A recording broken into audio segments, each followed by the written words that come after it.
तो मिस्टर राहुल गांधी गए थे अभी Nicobar island, I'm standing in the Nicobar Islands.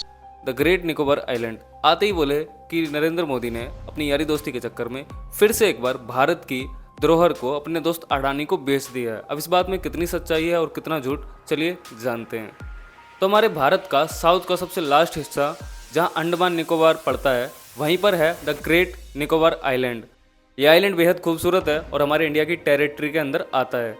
तो इन हरामखोरों की अब नज़र पड़ गई है इस आइलैंड पर और ये इसको तोड़ मरोड़ के विकास करने के नाम पर लूट करना चाहते हैं।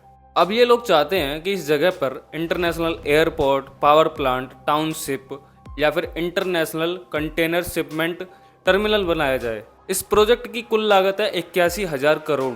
अब ये प्रोजेक्ट अडानी को दे दिया गया है या नहीं, इस बात को तो हम बाद में करते हैं। पहले हम ये जान लेते हैं कि ये जो आइलैंड है इसकी बॉर्डर लाइन जो है कोरल रीफ से घिरी हुई है।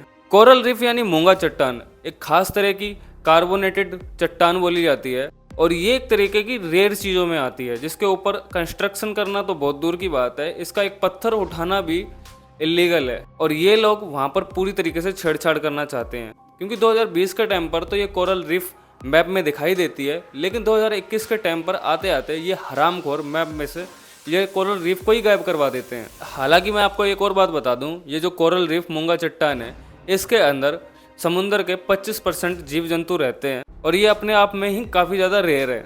और बदलते क्लाइमेट के कारण ये जो कोरल रीफ है विलुप्त भी होती जा रही है, इसलिए ये रेयर है और इसको छूना भी और छेड़खानी करना इसके साथ पूरी तरीके से गैर कानूनी है। इसी के चलते इन लोगों ने मैप में ही चेंज करा दिया क्योंकि 2020 के मैप में तो कोरल रीफ दिख जाएगी बॉर्डर लाइन पे, लेकिन 2021 के मैप में इन्होंने कोरल रीफ को ही गायब करवा दिया ताकि ये लोग अपनी मनमानी कर सकें। अगर ये प्रोजेक्ट शुरू हुआ तो 130 स्क्वायर किलोमीटर फॉरेस्ट काट दिया जाएगा, 10 लाख से ज़्यादा पेड़ काटे जाएंगे और 10 लाख का तो ये ऑफिशियल डेटा है और इसके अलावा भी छोटे मोटे पता नहीं कितने पेड़ काटे जाएंगे, जिसकी वजह से क्लाइमेट में जो बदलाव आएगा उसको आम जनता को सहना पड़ेगा। वैसे भी क्या ही फर्क पड़ता है, गर्मी तो पड़ी रही है थोड़ी और सही। मिस्टर मोदी जी को इस बात से क्या ही मतलब है कि उनके देश की जनता मरे जिए।